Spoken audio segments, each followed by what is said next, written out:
প্রতি বছর রমজান মাসের শেষ দশকে এক মহিমান্বিত রাতের সন্ধান করে মুসলিম উম্মাহ। এটি এমন এক রাত যা হাজার মাসের ইবাদতের চেয়েও শ্রেষ্ঠ। এই রাতেই নাজিল হয়েছে আল্লাহর সর্বশেষ মহাগ্রন্থ আল কুরআন। এটি লাইলাতুল কদর বা শবে কদর নামে পরিচিত। তাই এ রাতকে ইবাদত বন্দেগী, দোয়া ও ক্ষমা প্রার্থনার মধ্যে কাটানো অত্যন্ত গুরুত্বপূর্ণ। কুরআন ও হাদিসে এ রাতের ফজিলত সম্পর্কে বিশদ বর্ণনা রয়েছে। শবে কদর শব্দটি ফার্সি, যার অর্থ মর্যাদাপূর্ণ রাত বা ভাগ্য রজনী। ইসলামের সর্বোচ্চ পবিত্র গ্রন্থ আল কুরআনে একে লাইলাতুল কদর হিসেবে উল্লেখ করা হয়েছে। আল্লাহ তাআলা বলেন, নিশ্চয়ই আমি কুরআন নাজিল করেছি মর্যাদাপূর্ণ কদর রজনীতে। তুমি কি জানো মহিমান্বিত কদর রজনী কি? এই রাত হাজার মাস অপেক্ষা উত্তম। এ রাতে ফেরেশতাগণ ও জিবরাইল আলাইহিস সালাম অবতরণ করেন তাদের প্রভুর নির্দেশ ক্রমে, সব বিষয়ে শান্তির বার্তা নিয়ে। এই শান্তি ফজরের আগ পর্যন্ত অব্যাহত থাকে।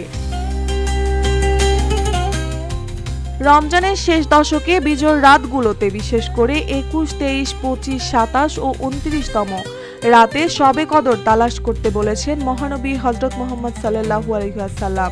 অনেক আলেমের মতে 26 রমজান দিবাগত রাত তথা 27 রমজানের রাতেই শবে কদরের সম্ভাব্য রাত, তবে এই ব্যাপারে সঠিক কোনো তথ্য নেই। শবে কদরের ফজিলত ও মর্যাদা অপরিসীম। হাজার মাসের ইবাদতের চেয়ে উত্তম একটি রাত এটি। এই রাতে কুরআন নাজিল হয়েছে, যা সমগ্র মানব জাতির জন্য হিদায়াতের দিশারি। ফেরেশতারা এই রাতে পৃথিবীতে অবতরণ করেন, রহমত ও শান্তি ছড়িয়ে দেন।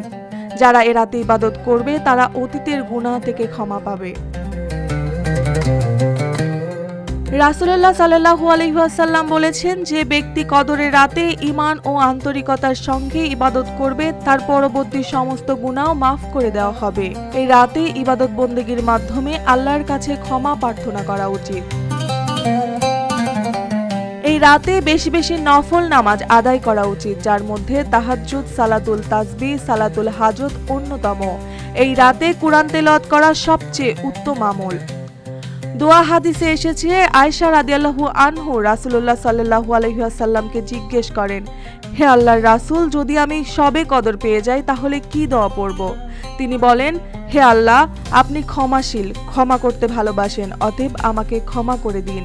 জিকির আজগার, দান সদকা, দরিদ্রদের মাঝে খাদ্য ও অর্থ সহায়তা প্রদান করা, কবর জিয়ারত ও মৃত আত্মীয় স্বজনদের জন্য দোয়া করা একটি বিশেষ ইবাদত। শবে কদর হাজার মাসের চেয়ে উত্তম রাত, যা প্রতিটি মুসলমানের জন্য অফুরন্ত নিয়ামত ও রহমতের সুযোগ নিয়ে আসে। যারা এ রাতের মর্যাদা বুঝে ইবাদত বন্দেগী করে তারা আল্লাহর অফুরন্ত রহমত লাভ করে। তাই আমরা সবাই এ রাতকে গুরুত্বের সঙ্গে গ্রহণ করি এবং আমাদের দোয়া ও ইবাদত দিয়ে আল্লাহর সন্তুষ্ট অর্জনের চেষ্টা করি। মার্জিয়া মৌ, রূপালী বাংলাদেশ।